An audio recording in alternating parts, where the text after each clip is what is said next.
It's only mid-November, but that doesn't stop us from predicting the Oscars, especially with some contenders we haven't seen, like The Revenant. We have four Gold Derby experts here who are predicting Leo DiCaprio to win. Not me, I'm the one naysayer, but we'll get to that in a moment. We're going to start with Paul Sheehan here, our executive editor, who's going to explain why, Paul, you really think the Academy is going to go for Leo in a beard, trudging through the snow for 2.5 hours. What's so compelling about that? Well, he's lost 5 times, 4 for acting, once for producing Wolf of Wall Street.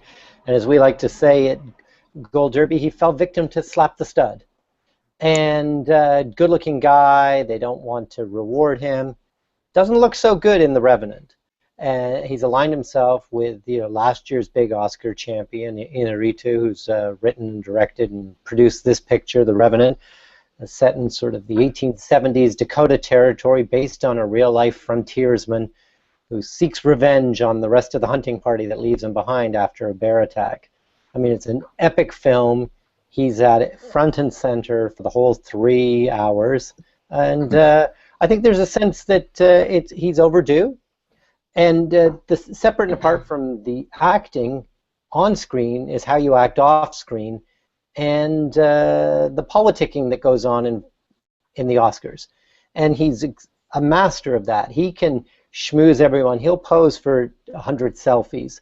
And his main rival, at least right now, for Best Actor, is less likely to do that. But you've still got him predicted to win, Tom. Yes, we're going to get to that in a moment. We're going to stick with Slap the Stud for right now, and let's explain that a little bit more, because it's very relevant this year, where normally if you're a matinee star, if you are Johnny Depp, if you are Brad Pitt, Tom Cruise, well, Cruise is a whole other matter, the kooky stuff aside, that the theory goes among us Oscarologists is that the Academy members, who are 70% older guys, say, all right, buddy, you've got those chicks, you got the money, you've got all this, the fame. Here's one thing you can't have, the Oscar. And you can see it play out in cases like Paul Newman, who didn't win until late in life. And so we're seeing Slap the Stud, not just with Leo, who they may finally say, okay, finally we'll let you win, but Johnny Depp, too, by the way, who is also campaigning. Johnny never campaigns. We're going to have lunch with him on Thursday, a bunch of us Oscarologists here. He's sitting down at the Q&As across town. He's forfeited his looks. Of course, he's in his 50s now. He's not as studly as he was when he was younger. So he's matured. He's sacrificed his looks in Black Mass. He has the transformative performance. But Chris, I'm coming to you next here. You're not buying the Johnny Depp thing, and you're on the Leo train. Explain. Well, I've had Johnny in the whole way. I think I moved him out last night. If it comes down to campaigning, he's in. I mean, if it's like Paul said, who campaigns and who doesn't, let's set the stage. Yes, Fassbender's not going to campaign. He's simply not going to do it. Eddie Redmayne is making that Harry Potterish type movie by whatever that woman's name. He's not available. He is, by the way, Eddie Redmayne with the Danish Girl is beaming in via satellite to the Q&As. He's making an effort, but he's not on the ground this year. Working the crowds and the little old ladies like he did last year. But let's go back to Leo now, Chris. Explain your prediction. Well, just a moment on me. You can campaign all you want, but if the movie's not as well received as you want, it's not gonna help as much. Black Mass, I really enjoyed it. I thought he might even win this year, and it just wasn't all that well received as a movie. So, but Leo, I've had Michael Fassbender actually in first for a good while, but I think some of the reasons Paul just said and that you've said make me really wonder. Steve Jobs also not as well received as we thought, especially by the public at large, and Fassbender's not going to campaign. I do think Leo is going to campaign really hard, and he does work a room really well, and it does look like, I mean, none of us have seen it obviously, but it does look like a performance and something that's going to be probably an emotional performance, but also very action driven. It's going to have all the components.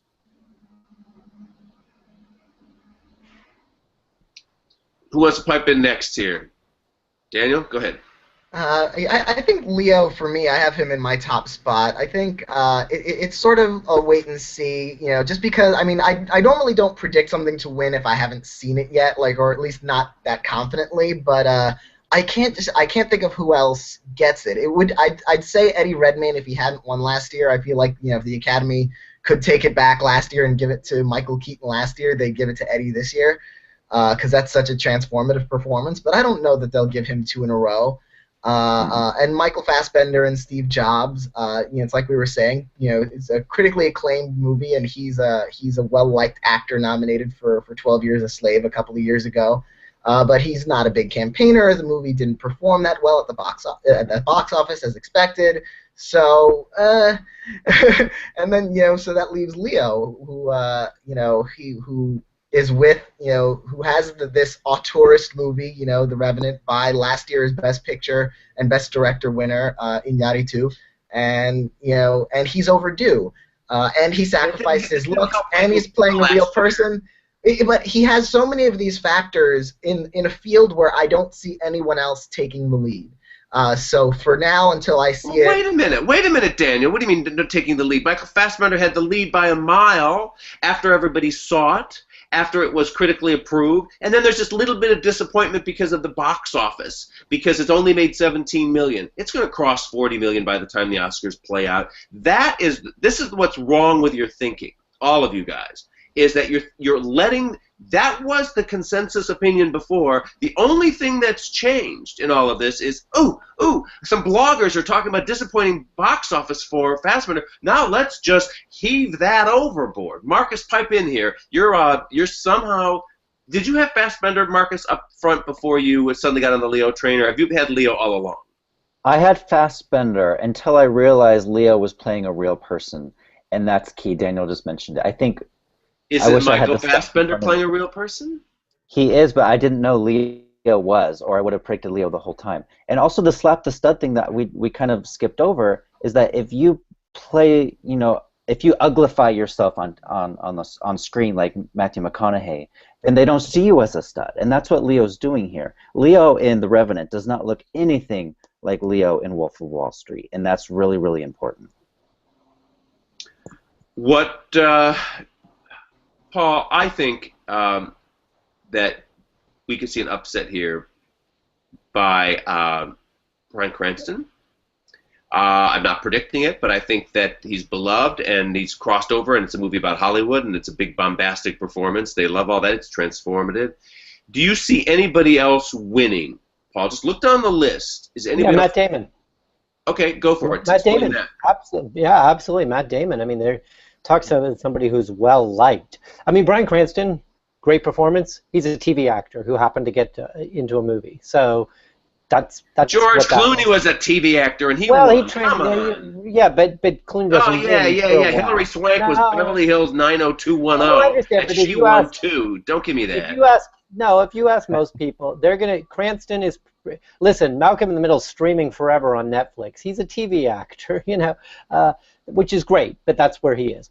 But Matt Damon is a movie star, really well liked, and is the movie. He gets his little Castaway segment in it as well. It's Castaway meets Gravity, so he gets that sort of half hour on Mars. Spoiler alert: he's the Martian by himself, and it's great. It's a great showcase for him, and his emotion. And I think they want to reward him as an actor too. I think part of the Argo thing was they just like these guys a lot. The Affleck Damon boys, and they keep wanting rewarding them where they can. And this is a good case of where they can. The fact that he's surviving, he's still in there slugging away. And any of you other guys have thoughts on Damon? Isn't he just playing himself, though? He's not taking on a character. He's not, physically transforming himself. Right, and that's what they want. That's true.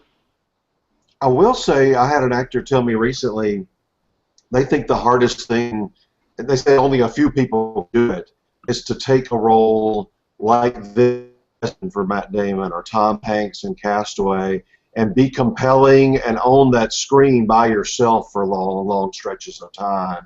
They said there's very few people that the audience would accept doing that. Okay. I look at my list though. I've got my 5, and then I've got 3 others I'm considering. And I think when you get past those 8, it kind of falls on the map. I don't know on those 8, and I think we've listed every one of their names. No, we have not listed. We have not listed Will Smith for concussion, who's breaking into the I had him in that 8. Yeah. Okay, but we haven't talked about him yet. And there's a perfect example, Tom, of that now.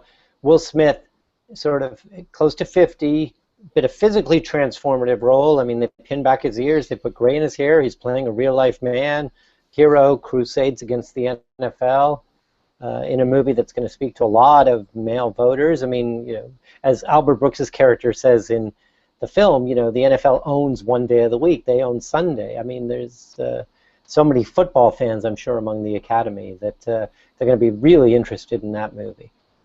And then at the other end of the spectrum, Michael Caine sort of gunning to be the first performer to get Oscar nominations in 6 consecutive decades.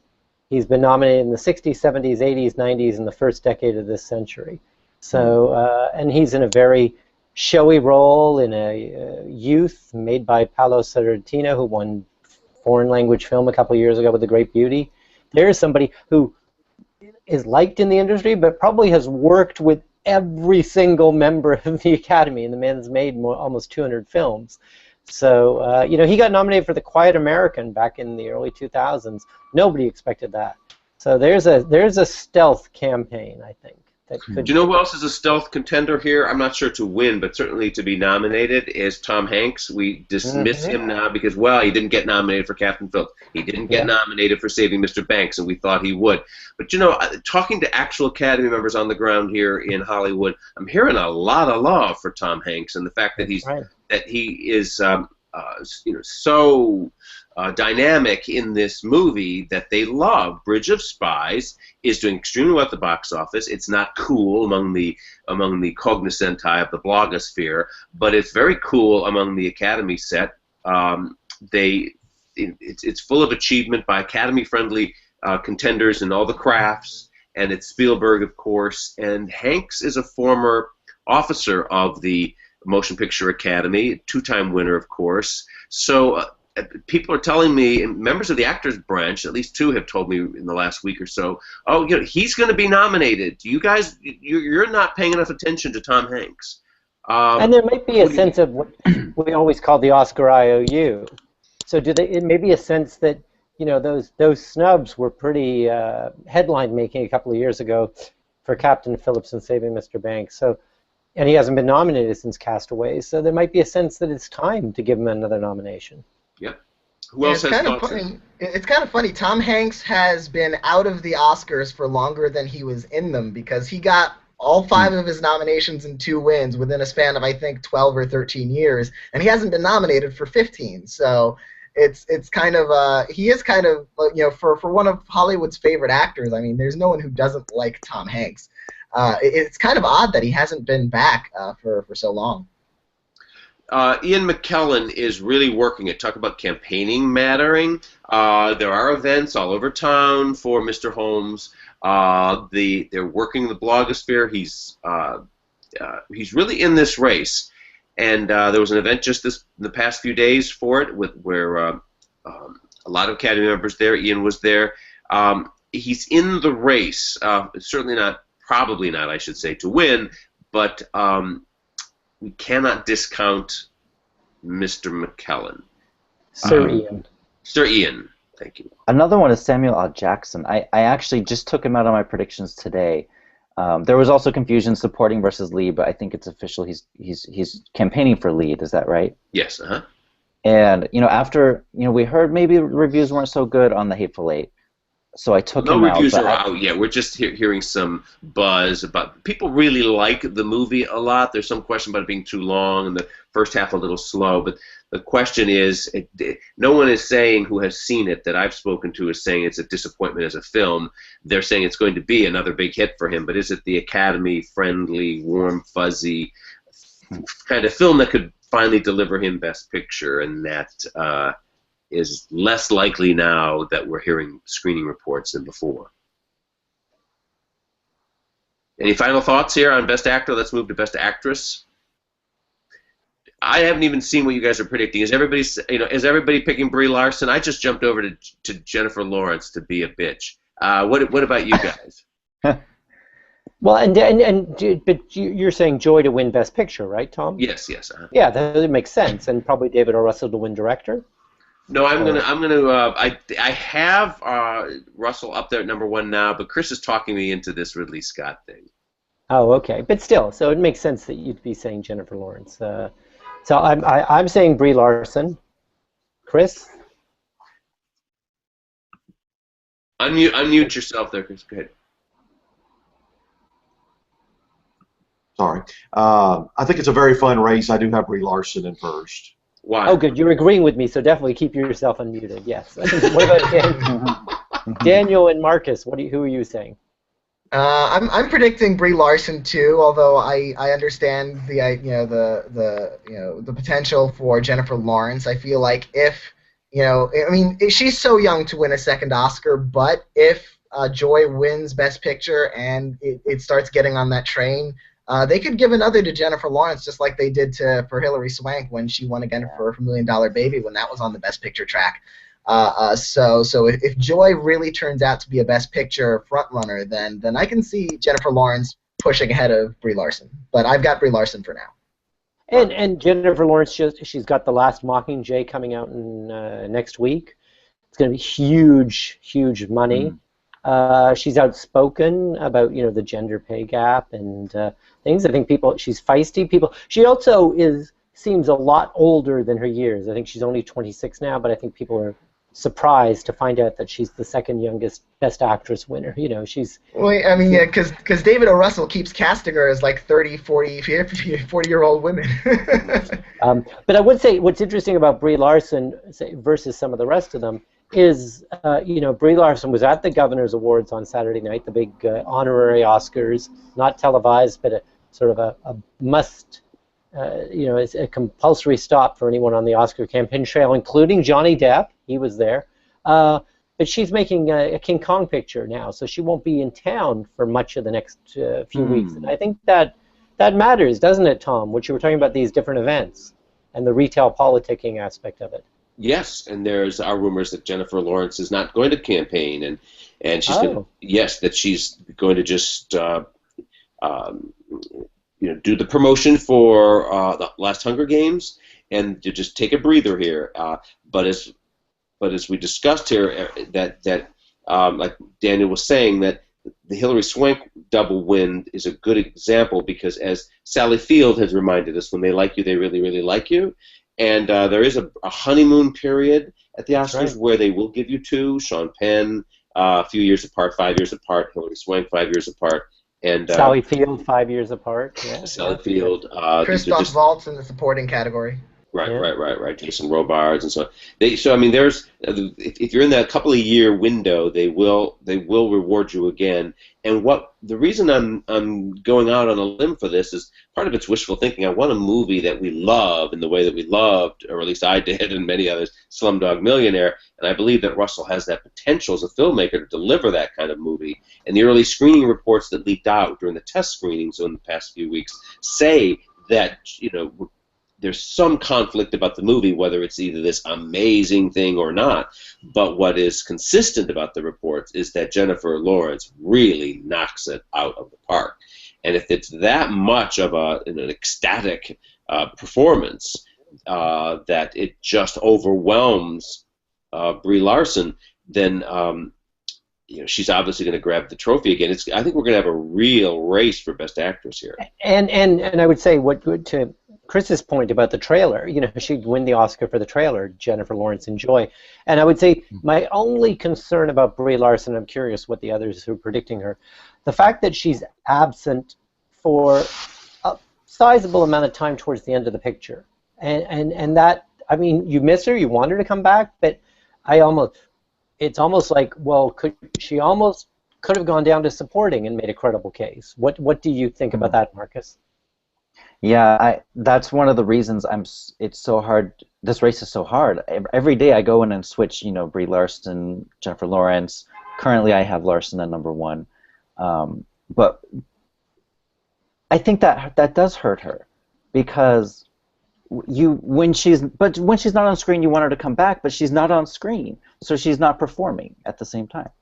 But if Joy wins Best Picture, it may take an acting award. Maybe that's going to be Robert De Niro. Maybe we're De Niro's overlooking role is Jennifer too Lawrence. small. We have to say, because we haven't said in this video, we've not seen The Revenant, we have not seen Joy, we have not seen Hateful Eight yet. It haven't screened. They will in the next few days, so we'll be updating the Slugfest. But we've seen enough now to make some brave pronunciamentos. And Brie Larson is out front solidly, according to the experts, overwhelmingly for her. She fits the Academy darling profile. I think a good analogy would be Jennifer Lawrence, the year where she became first on the Academy radar with Winter's Bone, and then emerged as a major presence. In other words, the Academy members got familiar with her during Winter's Bone, and then gave it to her for Silver Linings Playbook. In the case of Brie Larson, they became familiar with her with Short Term 12. That was widely screened to the Academy members. It was written by somebody who won an Academy Fellowship. It was considered an Academy movie. She was in the running for a Best Actress nomination she didn't get, but they know her here in this town.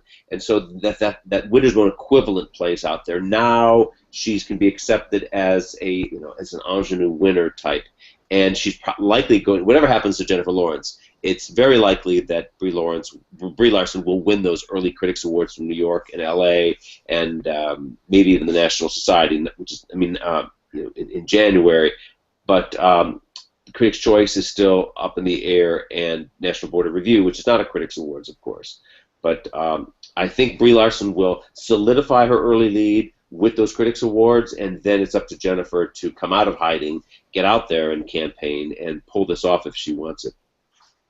Oh, and I just want to bring in one point because of some great reporting we were doing about the Golden Globes and how the Golden Globes deemed our presumed supporting actress frontrunner Rooney Mara to be a lead, and her closest rival, Rooney Mara and Carol, her closest rival, Alicia Vikander in The Danish Girl, to be lead.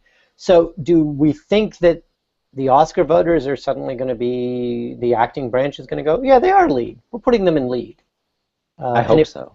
And if they end up in lead, could one of them win? Could Rooney Mara, who won Best Actress at Cannes, win Best Actress at the Oscars for Carol? It could happen. It's what happened to Kate Winslet, of course. She was presumed supporting for The Reader and ends up winning in lead at the Oscars. She competed in supporting at the Golden Globes. Chris, what about your dear friend Cate Blanchett and all of this whole question of Carol? Yeah, it's a great performance. I mean, it's I thought she was so tremendous in this. I just, being a history nut on these, especially Oscars and Emmys and such, I can't imagine they're going to give her a third so soon in her life. She's younger than I am. Yeah, Cate Blanchett won for The Aviator in supporting. Almost 30 years. Yeah, she won in The Aviator for supporting. Of course, won in lead for Blue Jasmine. I say that Chris is a buddy of hers. He interviewed her the other day at the junket. But yet, a lot of critics, a lot of our pundits are saying Kate's going to win again. It's literally a very sexy role, and a courageous role, and an emotive role. I could see her doing it if certain things happened. Yeah, but I think she's about Rooney and Alicia is going to be interesting because from the perspective of if the studios start campaigning them as leads, thinking, okay, we better go. You also have a danger of split. People, Oscar voters can mark people anywhere they want to. We've seen it. We've seen it hurt people, though. I remember Scarlett Johansson for Lost confused people so much he didn't get into supporting our lead. Remember, this news about the lead for Globe came just late last week, so Rooney and Alicia will be on the SAG ballot in supporting. For SAG, they have an actual ballot. So it's going to start a very confusing process for both of them. But the SAG deadline was a few weeks ago, and they do make a category pronouncement there, and they're already locked in to. That's what I mean. I mean, let's just say. They get nominated at both places, So within 2 weeks' time in January, they're going to be up for lead at the Globes and then supporting at SAG. And it's just it can cause confusion. Sometimes it works out, sometimes it doesn't. Paul brought up the example the other day. Catherine Zeta-Jones, right? Mm-hmm. She wins she competed in the lead. At the Globes, yeah, competed against Renee Zellweger in lead, but then got dropped down to supporting at the Oscars and wins at the Oscars. Who's a big fan of Saoirse Ronan here?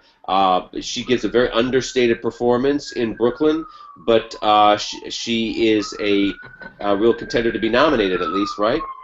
Somebody take this up. I'm going to mute this because the siren's going. Mm-hmm. Yeah, no, I think we've talked about that it's sort of a film that is sort of everyone loves or certainly likes a lot, and so if it sort of gets that consensus vote, to Marcus's point about do you get an acting win if you win Best Picture, and so you could see her getting carried along. I think it's a long shot. What do you think, Marcus? I just saw this movie yesterday, actually, and I was totally blown away by her performance. She's a past nominee as well, right? What is it called? Atonement. I think she's a lock for a nomination. As for a win, we've already talked about the three: Cate Blanchett, Jennifer Lawrence, Brie Larson, and possibly Rooney Mara coming over. It's going to be tough for Ronan to win this, right? But I say for a nomination, I think it's looking pretty good for her. What about you, Daniel? I think Brooklyn's best shot is for Best Actress, like especially if there's a lot of love, if it sneaks into Best Picture, if it gets into screenplay and maybe a couple of technical categories like score or costume design. I think any and all love for the film will find it concentrated on Saoirse Ronan, and she's very young, but they've awarded women her age before. Jennifer Lawrence was around her age when she won for Silver Linings, and she's been nominated before for Atonement, so she already has the track record. I wrote an article a couple of weeks ago. Jodie Foster was nominated at around the same age, like 14 years old, for Taxi Driver, and then she came back a few years later as an adult to win for The Accused. We could see that happen with Saoirse Ronan for Brooklyn this year. And what about the other end of the spectrum, with the older actresses? Like I've got Charlotte Rampling in the 5th slot. Who do you have in there, Chris? Sort of in the last. I just moved Charlotte Rampling in last night. I kept hearing from people how much they were enjoying that. I think we didn't mention him on the actor side, but Tom Courtenay, now that they've moved him into the lead category, he's got an outside shot too. They're going to. I mean, the older members of the Academy are going to nominate a couple of the older actors and actresses, and they seem to really be relating to this 45 Years movie. Really Charlotte's never been nominated before at the Oscars. I think Tom has had 2. Is that right? Probably for Zhivago and then the Dresser. Yeah. Speaking of the older dames, though, we have 2 others who are formidable here, and they're Lily Tomlin and Maggie Smith. And we know Maggie's not going to campaign. Lily's been active and out there. When you look at what happened with Gracie and Frankie, whatever it was at the Emmys, and Lily got in, Jane Fonda did not. There's a lot of love in the peer group of actors of this town for Lily Tomlin. And the fact that it's a comedy might hurt her, but yet she gives a very strong performance. And I kind of move in the dames. I kind of shuffle, Maggie Smith and Lily back and forth into my top 5. The case I would make for Maggie Smith is if there was just some sudden momentum for Lady in the Van, which there doesn't seem to be yet going, but if that were to take off, the Academy members have not yet received the screener, as I think is true. But I could see a kind of Katharine Hepburn on Golden Pond thing happen with Maggie Smith. She just dominates the screen every moment, as this eccentric old dame who's very colorful. And I don't think she can win, but if she does, that would be the historic parallel I would draw with Hepburn and Golden Pond. I only want Maggie Smith to be nominated if she agrees beforehand to show up to the ceremony. If she won't show up, I don't want her nominated. Right, because she doesn't show up for her Emmy stuff with that down. Right. Anybody have thoughts about Lily Tomlin or Oh, yeah, Maggie? Lily Tomlin. Lily Tomlin, she's got history on her side in that we're predicting her to win the Golden Globe for Comedy Musical Actress, and the majority of them have gone on to Oscar nominations. So that's good on her. I mean, I think it's great. I mean, this Paul Weitz wrote the film for her after they worked together on a picture called Admission with Tom's dear friend Tina Fey, and I mean, she's driving her own car in this thing. I mean, it's a lovely little film, and my only quibble with it is I usually complain about films being too long. In this instance, it's too short. It's only 75 minutes long. So okay. I wanted more. I wanted more. And You wanted more grandma. Yeah, wanted more grandma, exactly. Chris, you had lunch with Carey Mulligan recently. She's been working it, hasn't she? She's really going for it. She's doing a lot of campaigning both here and in London and New York. And the movie wasn't. I mean, it's been well received, but it just doesn't seem to be on fire like some of these others. So. I love this race, though. I mean, it's sometimes on a given year you don't get as many actress-driven movies where they're in the lead roles, and this year, I mean, look at all the people we're talking about. Isn't that great? Yes, and we have not yet mentioned, excuse me, Charlize Theron in Mad Max: Fury Road. You know, people love that film because she's such a, it's a butt-kicking role from a past Oscar winner. I think that it's a testosterone-driven candidacy here. I think a lot of people are willing her to win for that movie because they just love it. I liked it. I don't understand the mad love for Mad Max, but it's certainly there, and she could go along for the ride. And when we have Emily Blunt for Sicario, who is really maturing as an actress. The movie's made $45 million. It's a real hit. It has some Oscar cachet here and a great Oscar campaigner behind it. Emily Blunt's working it. She's tomorrow doing back-to-back interviews here with media in Los Angeles. We'll be chatting with her next week. Anybody have thoughts about Emily or Charlize? Yeah, I liked both of those movies. I'm just worried, with Emily Blunt, the role she plays, it's not a very strong role. She's kind of the weak link, character-wise. She plays the weak character, and I think people that vote for these categories want to vote for a strong character that defies adversity, and that's just not her role in that movie. That's a good point. But there's precedent, I think, for these, for Charlize especially. I mean, looking back at Sigourney Weaver in Aliens, in the history of Oscars, you almost never see nominees like that in these straight-up action movies, these female stars, and I think Charlize Theron might fit that mold. I think she could get in potentially, maybe start a role at the Golden Globes, which might be harder now that those two supportive women are moved to lead. She could get in at Critics' Choice, if not for Best Actress, then certainly she'll get that Best Actress in an action movie separate category. So she'll be on the scene there. So I think Charlize has a shot. Okay, on that note, we will wrap up here.